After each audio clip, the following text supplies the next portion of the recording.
함께 합독하겠습니다. 여호와께서 모세에게 말씀하여 이르시되 이스라엘 자손에게 말하여 그들에게 이르라.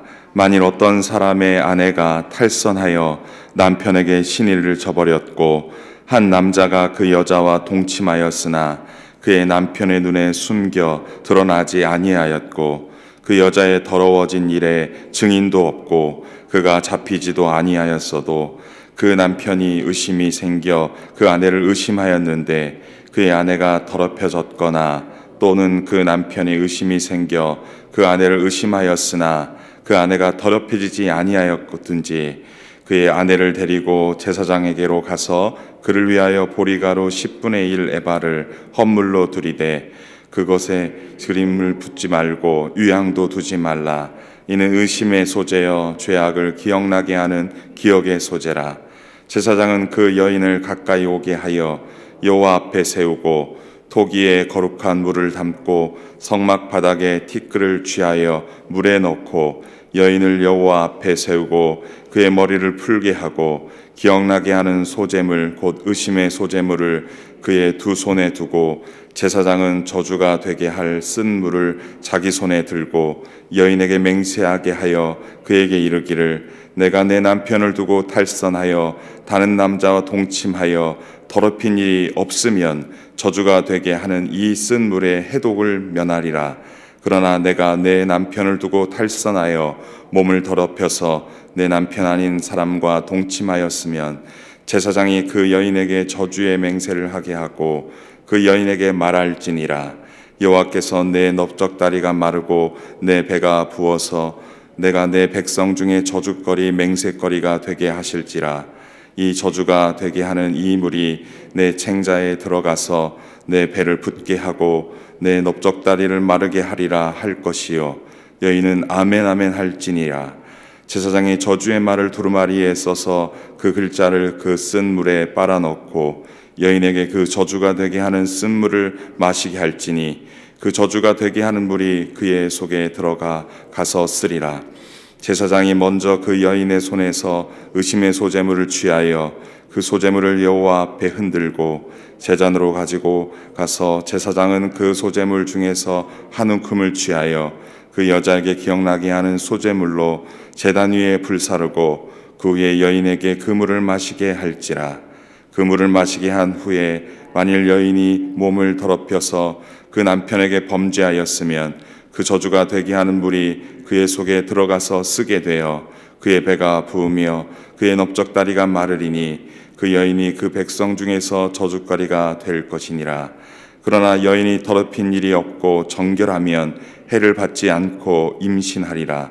이는 의심의 법이니 아내가 그의 남편을 두고 탈선하여 더럽힌 때나 또는 그 남편이 의심이 생겨서 자기 아내를 의심할 때에 여인을 여호와 앞에 두고 제사장이 이 법대로 행할 것이라.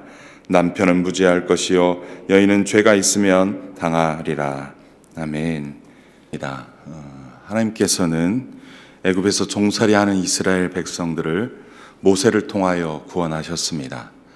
그 구원은 은혜의 구원입니다.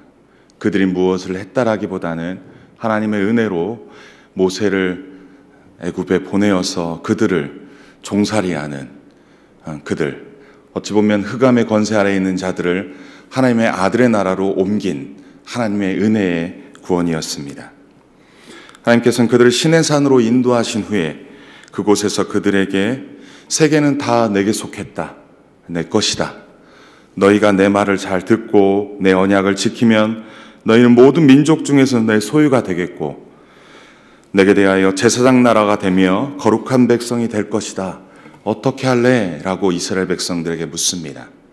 이스라엘 백성들은 출애굽기 19장에서 일제 일어나 우리가 다 주의 말씀대로 준행하겠나이다 라고 고백합니다. 이스라엘 백성들은 하나님의 구원을 경험한 후에 하나님이 어떤 분이신지 알고 그분을 따라 그분의 말씀을 따라 살아가는 것이 진정한 구원, 진정한 하나님이라는 것을 경험한 자들에게 진정한 구원을 깨달았던 것입니다. 하나님께서는 그들에게 그들의 소유된 백성이 제사장 나라로서 어떻게 살아야 할지 그 이후에 말씀하십니다. 그것이 십계명과 언약법전, 언약의 말씀을 출애굽기 20장부터 23장까지 걸쳐 어떠한 말씀을 잘 듣고 지켜 행하는 것이 하나님의 백성의 삶인지 그들이 알게 된 것입니다. 따라서 하나님의 은혜의 구원이 이룬 그들에게 하나님의 구원받은 백성으로서 어떻게 살 것인지 하나님께서 말씀으로 가르치신 것입니다. 하나님의 소유된 거룩한 백성, 제사장 나라는 하나님의 말씀 따라 살아가는 존재인 것입니다. 이어서 출애굽기 24장에 하나님께서는 그들과 언약식을 거행하십니다. 이제 하나님께 대하여 이스라엘은 하나님의 백성이 된 것입니다. 이스라엘에 대하여 하나님은 그들의 하나님, 그들의 신이 되었던 것입니다. 하나님께서는 이스라엘과 함께 하시기 위해 성막을 짓게 하십니다. 이제 그들에게 약속의 땅 가나안 땅까지 가기 위해서 하나님께서 친히 이스라엘 백성과 함께 거하시기 위하여 하나님의 임재의 상징이고 임재의 공간인 성막을 짓게 하십니다. 그래서 성막을 다 짓는 것이 출애굽기 40장까지 이어집니다. 그리고 오늘 본문, 어떻게 보면 민수기 본문으로 이어집니다. 민수기 1장부터 10장까지 말씀은 광야의 진군에 앞서 준비해야 할 것을 준비하라 라고 말씀합니다. 무조건 광야를 통과하여 가나안 땅으로 갈 것이 아니라 이 광야의 여정, 구원받은 자들이 가나안 땅인 그 목적지까지 가기 위해서는 반드시 준비해야 할 것을 준비하고 가야 한다라는 것입니다. 그래서 1장부터 4장까지는 광야 진군을 위한 인구조사를 실시합니다. 구원받은 이스라엘 백성의 총수를 계산하지 않고 특별히 인구를 계수하는데 20세 이상의 싸움 나갈 만한 모든 자를 진영별로 계수하라라고 말씀합니다. 구원받은 이스라엘 백성 가운데 싸움을 할 만한 20세 이상의 사람들, 그들의 모두 총수를 계산하라고 합니다. 구원받은 것으로 끝나지 않고 온전한 구원, 완전한 구원에 이르는 그날까지 주의 군사로서 하나님의 말씀을 붙잡고 말씀 따라 영적 싸움을 하며 주의 군사로 살아가라 도전하고 있는 것입니다. 따라서 은혜에 구원받은 주의 백성들은요, 곧바로 구원받은 것으로 끝난 것이 아니라 주의 군사로 부름받았음을 기억해야 할 것입니다. 왜냐하면 구원받은 주의 백성들이 구원의 여정을 통해서 하나님이 목적하시는 그 구원의 완성과 그 구원의 종착점까지 가기 위해서 군사로서 준비해야 한다라는 것입니다. 그냥 사람을 계수하지 않았습니다. 20세 이상의 싸움 나갈 만한 자들을 계수한 것이 먼저였습니다. 오늘 우리도 주 예수 그리스도로 말미암아 은혜의 구원을 받았습니다. 구원받은 것으로 만족하지 말고 주님의 영적 군사로서 주님의 말씀 따라 이 땅에서 살아가라 말씀하시는 것입니다. 우리의 대장 되시는 예수와 함께 최후 승리 얻을 때까지 나아가는 주님의 군사임을 우리 모두 기억해야 할 것입니다. 5장에서 8장까지는 광야 진군을 위해 구원받은 주의 백성을 정결케 하라, 정결하라 라고 말씀합니다. 광야의 여정에 우리만 나아가는 것이 아닙니다. 계수된 싸움 나갈 사람과 그 연약한 사람들과 또 노인과 이런 사람들만 있는 것이 아닙니다. 성막, 회막이 이스라엘 진 중심에 위치하여 약속의 땅으로 함께 나아갑니다. 그 얘기는 무슨 말입니까? 성막, 회막, 하나님의 임재의 상징인 그것과 함께 나아간다는 건 하나님과 함께 나아가는 것이다 라는 것입니다. 여러분, 진정한 싸움의 승리는 우리의 힘에 있지 않습니다. 우리의 능력이 있지 않습니다. 하나님이 우리와 함께 할 때 싸움의 승리, 인생의 승리가 있는 것입니다. 다윗이 골리앗과 싸울 때 만군의 여호와 이름으로 나아갔던 것처럼, 주의 이름으로 나아갔던 것처럼, 주와 함께 나아갔던 것처럼 우리의 삶의 광야 같은 여정 가운데 주님이 함께 할 때 승리할 수 있다는 것입니다.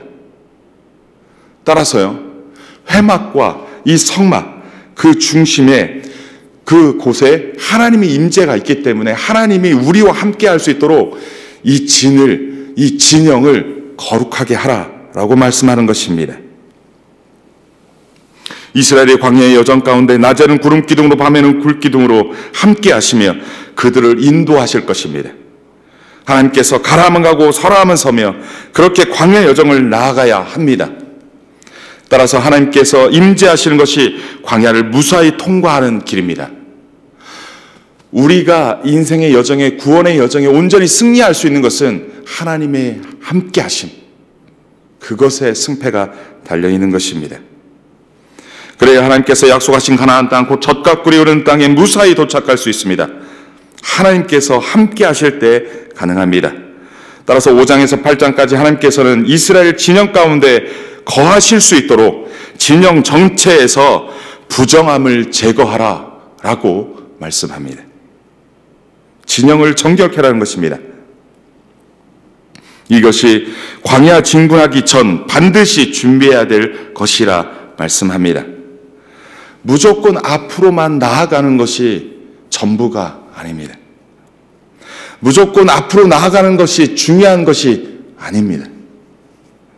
하나님과 함께 하시는 나아감이 되기 위해 반드시 준비할 것이 정결입니다. 오늘 우리도 이 한 해를 주와 함께 나아가는 것이 한 해를 승리하는 길임을 기억하고, 그러기 위해서 우리가 반드시 정결을 준비하라 오늘 말씀하고 있는 것입니다. 5장에서 하나님께서 계신 곳을 더럽히지 말라 말씀하시는데요. 1절부터 4절은 거룩한 땅 가나안으로 행군하는 것을 준비하기 위해서는 이스라엘 진영의 모든 부정함으로부터 정결해야 한다 말씀합니다. 진영 안에 있는 모든 부정함을 제거하라. 왜냐하면 하나님께서는 부정함을 싫어하십니다. 부정함은 하나님의 진노를 일으킵니다. 따라서 그러한 것을 예방하기 위해서라도 진영 안에 있는 부정함을 진영 밖으로 내보내라는 말씀을 하십니다. 여러분, 하나님께서 우리와 함께 하시는데 방해되는 것이 무엇입니까? 하나님이 우리와 함께 하시는데 우리 안에 거하실 수 없는 부정함이 무엇입니까? 우리 안에 있는 문화적인 것, 습관적인 것, 그러한 것들 가운데 하나님이 함께 하는데 불편한 것들이 무엇입니까? 여러분, 올 한 해를 시작하기 전에 이것부터 점검하라고 오늘 말씀에서 도전하는 거 아닐까 싶습니다. 그러한 문화와 습관을 끊어내는 결단과 용기가 우리에게 있기를 기도합니다. 그래서 2023년도 주님과 함께 동행하는 한 해가 되시기를 소원합니다.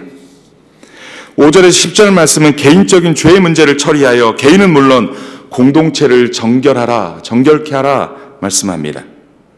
6절 말씀에서 남자나 여자나 사람들이 범하는 죄를 범하여 여호와께 거역함으로 죄를 지으면이라고 말씀합니다. 이 말씀은 공동체 안에서 이웃 간에 일어날 수 있는 죄의 문제를 다룹니다. 사람과 사람 사이의 관계 속에서 나타나는 죄. 이 죄는요, 사람과 사람 사이의 문제만으로 끝나지 않습니다. 그 문제는 하나님께 범죄함으로 나아간다라는 것입니다. 사람이 다른 사람과의 신의, 그 믿음을 깨트리고 범하는 잘못이 곧 하나님과의 신의를 깨트리는 일이기도 하다고 말씀하는 것입니다. 사람들에게 행한 배신과 거짓이 곧 하나님 앞에서 신실하지 못함이 된다라는 것입니다. 모든 죄가 하나님 앞에서 범한 죄이지만 그 죄의 결과가 이웃에게 해를 끼치는 경우 반드시 이웃에게도 배상하는 것이 맞다라고 말합니다. 언젠가의 영화에서, 밀양이라는 영화에서 사람과의 잘못으로 범죄했고 죄를 졌는데 그 사람, 잘못한 사람이 하나님께 용서를 구하고 용서를 받았다고 해서 정작 그 피해자에게 사과하거나 용서한 일이 없고 그에게 용서를 구한 일도 없는데 자신은 모든 죄를 사함받았다라고 말하는 것 자체를 지적하는 그런 영화를 본 적이 있을 것입니다. 우리는 사람과의 사람 사이의 범죄함, 하나님 앞에서 용서를 구했고 용서받았다고 해서 끝나는 문제가 아니라 그 사람과의 사람 사이에서의 관계 또한 회복하는 것 또한 그것이 중요한 것임을 말하고 있습니다. 이렇게 함으로써 하나님의 공동체가 불의한 공동체에서 떠나 정결한 공동체, 정의로운 공동체가 되어 하나님의 약속의 땅으로 행군하라 라고 말씀하는 것입니다. 여러분, 이 부분은 매우 중요한 부분이 아닐까 싶습니다. 나만 깨끗하다고, 나만 하나님 앞에서 아무렇지 않다라고 해서 관계를 마음대로 어그러뜨리고 그 관계를 회복하지 않는 데서 그냥 출발한다는 것은 하나님의 거룩한 공동체를 훼손하는 것임을 말하고 있습니다. 11절부터 31절의 말씀은 부부 사이의 은밀한 죄, 숨겨진 죄까지도 처리하여 공동체를 정결케 하라 말씀합니다. 본문의 내용은 매우 길습니다. 20절이 정도 넘는 건데 반복되어지는 말씀들이 있습니다. 근데 전체적으로 봤을 때 이것은 남편이 아내에 대하여 의심이 될 때 사실은 드러난 죄가 아니에요. 그런데 그 아내가 의심이 되는 거, 다른 사람과 가늠한 것 같은데 뭔가 의심은 되는데 증거를 찾지 못했을 때 그거에 대해서 어떻게 할 건가에 대한 부분입니다. 12절 중반에 보니까 만일 어떤 사람의 아내가 탈선하여 남편에게 신의를 저버렸고 라는 표현을 씁니다. 이 탈선이라는 것은 곁길로 가다라는 뜻입니다. 남편으로부터 이탈한 것을 이야기합니다. 실제로 그랬는지 아니면 의심만 되든지 그러한 상황이 벌어졌을 때 그 여인을 데리고 어떻게 하라고 합니까? 제사장에게로 데리고 가라라고 15절에 이야기합니다. 그의 아내를 데리고 제사장에게로 가서 그를 위하여 보리가루 10분의 1 에바를 헌물로 드리되 그것에 기름도 붓지 말고 유향도 두지 말라. 이는 의심의 소재요 죄악을 기억나게 하는 기억의 소재라 라고 말합니다. 이 기억의 소재는요, 모든 이 부분에 있어서 하나님은 은밀한 점까지도 다 안다라는 전제가 있습니다. 하나님은 어떤 분이십니까? 사람이 사람을 속일 수 있을지 몰라도 하나님을 속일 수 없다라는 것을 전제합니다. 우리는요, 완전 범죄를 꿈꾸며 완전히 다른 사람을 속일 수 있습니다. 인생을 살아보니까 제 잘못을 남들이 알아주지 않았으면, 몰랐으면 하는 것들이 있습니다. 누구나 다 있을 것입니다. 완전 범죄라고 생각할 수 있습니다. 그러나 누구는 안다는 것입니까? 하나님은 안다라는 것입니다. 부부간의 은밀한 거, 남편으로부터 탈선하여 그래서 다른 길로 갔다 할지라도, 곁길로 갔다 할지라도 남편이 알지 못해도, 정확하게 인지하지 못해도 하나님은 안다라는 전제입니다. 그 하나님은 알기 때문에 하나님께 나아가 하나님께 용서를 구하는 것이 마땅함을 이야기하고 있습니다. 또 한 가지는 사실은 가부장적 제도에서 아내가 간음했다라고 의심하여 죽일 수도 있는, 그렇게 생명을 무가치하게 해할 수 있는 상황이 놓여질 수 있기에 하나님은 이러한 장치를 두어서 생명의 존엄함을 유지하기 위한 장치로 둔 거 아닐까 싶습니다. 따라서 아내가 억울함을 당하지 않도록, 억울한 피해를 당하지 않도록 이러한 장치를 만드는 거 아닌가 싶습니다. 이 말씀을 통하여서 두 가지의 기능을 합니다. 여러분, 부부는 정결해야 합니다. 의심하며 나아갈 수 없습니다. 사실은요, 가정에서 부부관계가 좋지 못하면 사회에서 온전하게 나아갈 수 없습니다. 사회 공동체 가운데 가장 기본에 있는 이 가정부터 정결하지 않으면 이스라엘 전체 공동체가 온전하게 앞으로 전진하여 나아갈 수 없습니다. 그 가나안 땅, 젖과 꿀이 흐르는 그 땅까지 이스라엘 백성들이 거룩한 백성, 거룩한 하나님의 소유된 백성이라 할지라도 그들이 목적지까지 갈 수 있도록 그 가장 기본에 있는 공동체가 서로 의심하는 것들을 다 제하고, 부정한 것들을 다 제하고, 그 관계적인 불의한 것들을 다 제하고 하나로 함께 목적지까지 나아가는 것이 광야로 들어서기 전 마땅히 준비해야 될 가장 기본적인 거라고 지금 말하고 있는 것입니다. 2023년도 여러분들이 꿈꾸고 기도하고 있는 제목이 무엇입니까? 여러분, 그것을 나아가기 전에 지금 하나님께서는 이 5장에서 세 가지를 도전하고 있습니다.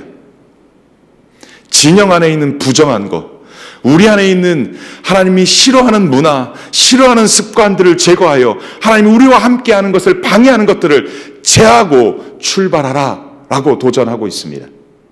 관계에 있어서 불의하고 정의롭지 못한 것들, 그러한 것들을 제하고 관계적으로 서로 신뢰하고 신의 가운데 함께 나아가라고 도전하고 있습니다. 가장 공동체 가운데 기본이 되는 이 부부관계를 서로 의심하고 그렇게 하지 말고 서로 믿어주고 정결하게 온전하게 하나 되어 함께 나아가라고 도전하고 있습니다. 이런 것들을 제하고 이런 것들을 버리고 온전하게 정결케 해요. 나아가는 것이 기쁨으로 우리의 하루하루가 영생을 누리며 오늘 하루하루가 주님 안에서 주시는 기쁨을 누리며 주와 함께 동행하며 나아가는 광야의 여정. 그래서 마침내 도착하는 그곳이 하나님이 함께 하시고 하나님이 승리 주시는, 하나님이 꿈꾸시고 하나님이 계획하신 그곳에 도착하기를 우리 하나님은 오늘 도전하고 있는 거 아닐까 싶습니다. 이 세 가지를 도전합니다. 특별히 오늘 본문의 말씀에 부부의 정결을 원하시는 하나님이십니다. 창세기에 이런 부분 또한 있죠.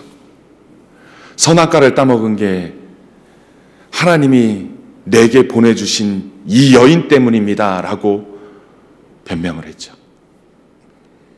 근데 그들이 어떻게든 화해가 돼서 그래서 동침하여 낳은 아들을, 그래서 부부의 관계를 유지할 수 있었습니다.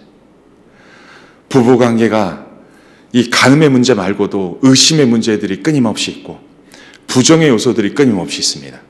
올 한 해 부부관계 안에서 의심하는 것들을 다 처리하고 정말로 정결하게 거룩하게 나아가는 이 한 해 되기를 소원합니다. 믿지 못하는 여러 가지의 요소들 다 털어버리고 정말 믿어주고 믿고 나아갈 수 있는 그 정결과 거룩의 공동체로, 가장 기본이 되는 공동체로 나아가 승리하시는 한 해가 되기를 주님의 이름으로 간절히 축원합니다. 오늘 하나님께서는 2023년도 한 해를 진군하기 위해서 우리에게 주신 말씀이 무엇입니까? 하나님은 어떤 분이시고 우리에게 주는 교훈은 무엇입니까? 하나님이 계시는 곳을 더럽히지 말라 말씀하십니다. 그것이 제의적인 것이든 윤리적인 것이든 관계적인 것이든 정결을 해치는 부정의 문제를 해결하고 처리하여 거룩한 공동체로 나아가라 하십니다. 우리 하나님은 우리가 감추어 다른 사람들이 알지 못하는 은밀한 죄까지도 아시는 분이십니다. 남들 모르니까 내가 정결하다고 착각하지 말고 우리의 모든 것을 낱낱이 기억하시고 하시는 그분께 나아가 기도하면 하나님 우리의 죄를 깨끗하게 사해 주실 줄 믿습니다. 그 부정의 문제를 해결하고 처리하여 거룩한 공동체로 나아가길 소망합니다. 또한 부부의 관계를 거룩하게 정결하게 지켜나가기를 원하십니다. 그 의심의 문제를 깨끗하게 처리하고 나아가라 하십니다. 이 말씀 앞에 순종함으로 거룩한 행진을 해나가는 2023년도 되시기를 주님의 이름으로 간절히 축원합니다. 오늘 주신 말씀 붙잡고 함께 기도하겠습니다.